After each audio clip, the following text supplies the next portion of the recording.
Movie Recaps presents Dune. The movie opens in the year 10191 on the desert planet of Arrakis, also known as Dune. It is the only planet that produces spice, the rarest and most valuable commodity in the universe. Spice can prolong life and youth and enhance mental abilities. A large spice mining vehicle is attacked by the desert people called the Fremen. Now we are on Caladan, an oceanic planet where the monarchy of House Atreides resides. Young Paul Atreides awakens and sits having breakfast with his mother, Lady Jessica, concubine to Leto Atreides. Jessica is part of the Bene Gesserit, an all-female group that pursues secret political aims and wields powerful physical and mental abilities, such as the ability to decide the sex of their children. Jessica has been admonished by the Order to have only female children, but out of love for Leto, she had Paul. As they eat, Jessica tells Paul to make her give him a glass of water using the power of the voice, which can compel others to do what they wish. He succeeds, but needs more practice. Paul reads books and watches videos about the Fremen, the desert-dwelling people, as well as the huge sandworms that rule the desert on Arrakis.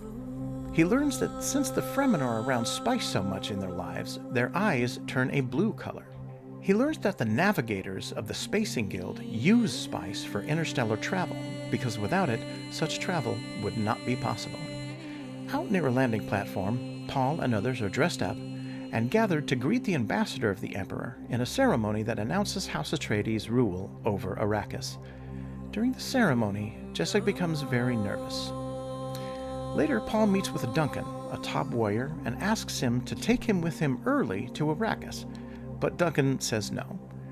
Paul tells Duncan that he has been having dreams of Arrakis and the Fremen. He also sees Duncan with the Fremen, but sees his death as well.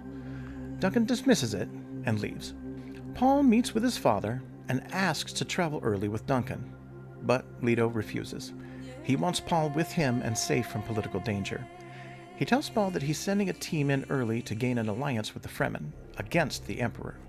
Later, Paul is in the training room and Gurney, his combat trainer and mentor, arrives.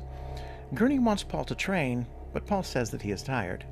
Gurney attacks anyway, and Paul has time to turn on his shield, which deflects fast strikes, but is weak to slow strikes. The fight gets heated, much to Paul's surprise. But Gurney is just pushing Paul so he will be better prepared when facing the brutal Harkonnen.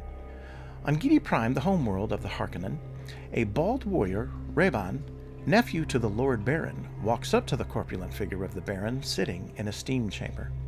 He says that the last of their ships have left Arrakis, but angrily asks how they can let the Emperor take everything they have built and give it to the Atreides.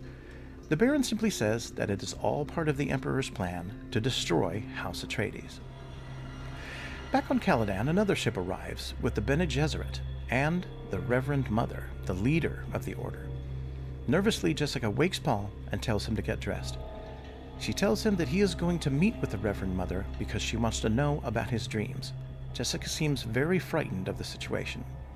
Paul is looked at by the family doctor, Yui, who tells Paul to beware of the Bene Gesserit because they have their own agenda. Jessica brings Paul to the Reverend Mother and tells him to do everything she says. The Reverend Mother uses the voice on Paul and makes him kneel in front of her. She shows Paul a box and tells him to put his right hand into it. He does, and she puts a poison needle at his neck and tells him that if he removes his hand, she will kill him. He then begins to feel the heat rising until it is burning his flesh, but he prevails.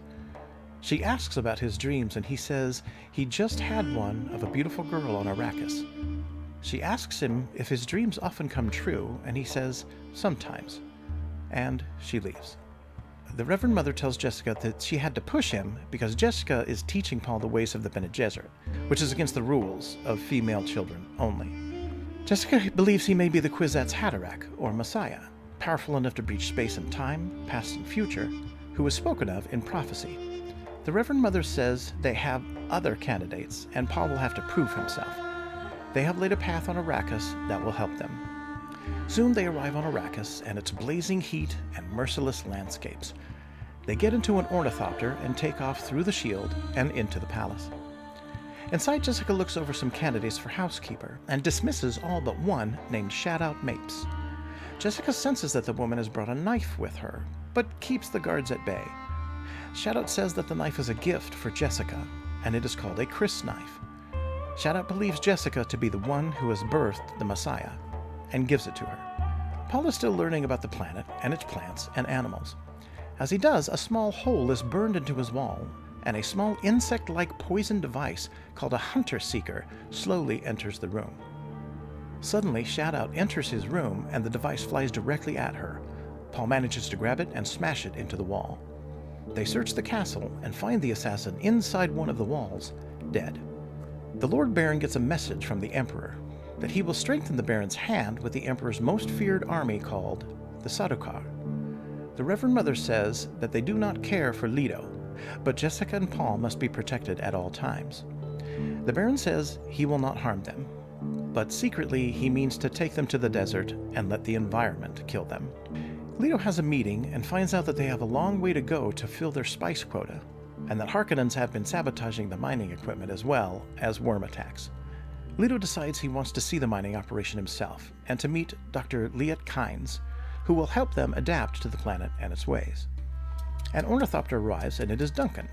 Duncan has made contact with the Fremen and lived with them for months.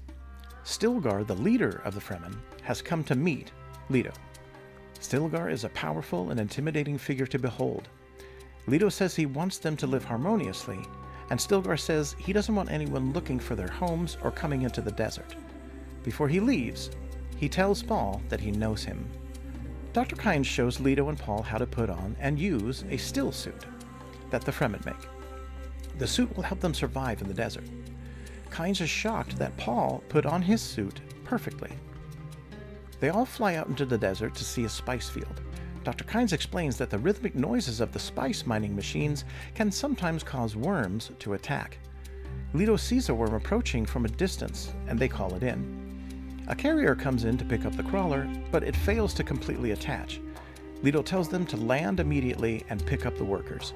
He doesn't care about losing the crawler. While helping, Paul inhales spice and has a vision. They land and just barely escape the sandworm attack. Paul tells his mother about the vision and seeing the girl again, who kisses him and then stabs him. He also tells Jessica that he knows that she is pregnant. At night in the castle, a dark figure shoots some guards, shuts the shield down, and opens the door. Leto awakens and walks the corridors and finds no one but a dying woman on the floor. It is Shadout Mapes. He is hit from behind, and the projectile makes its way past his shield, and he falls.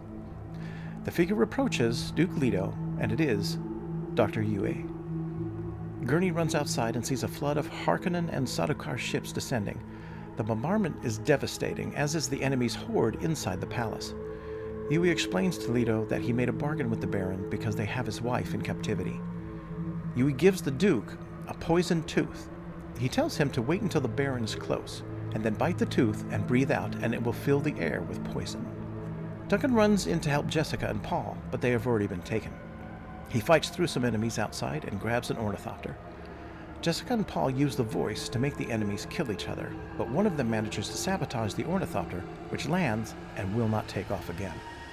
They set up camp and find a note from Yui, and 2 still suits he left for them, as well as a beacon.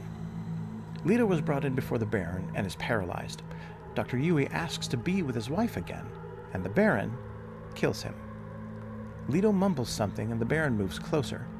Leto bites the tooth and floods the air with poison. Others come in later to claim the bodies, but find that the Baron has survived. Paul and Jessica are picked up by Duncan and Dr. Kynes and are taken to Kynes' underground sanctuary. Paul suggests instead of all-out war, he could marry one of the Emperor's daughters to bring stability. Outside, silent Sardaukar soldiers float down and enter the sanctuary. Duncan closes the door behind him to save the others and faces off with the soldiers.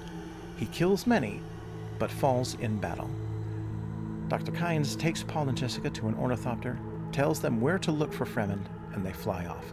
They are pursued into a sandstorm and forced to crash land. They put on their still suits and start walking.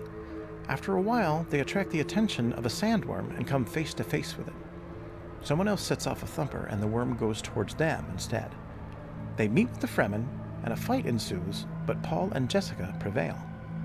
Stillwell offers them passage, and Paul comes face to face with the girl of his dreams, Chani. Janice, one of the Fremen, doesn't like Jessica and Paul and challenges Paul to a duel. The fight commences, and Paul kills Janice. Jessica wants to get back to their own planet, but Paul says that he has to stay. He says there is a reason why they are there, and his road leads into the desert. As they travel, Paul spies a Fremen riding atop one of the sandworms. And with that, the movie ends. Hey everybody, thank you so much for watching this video. Please do me a favor and subscribe. It will help my channel to grow and improve.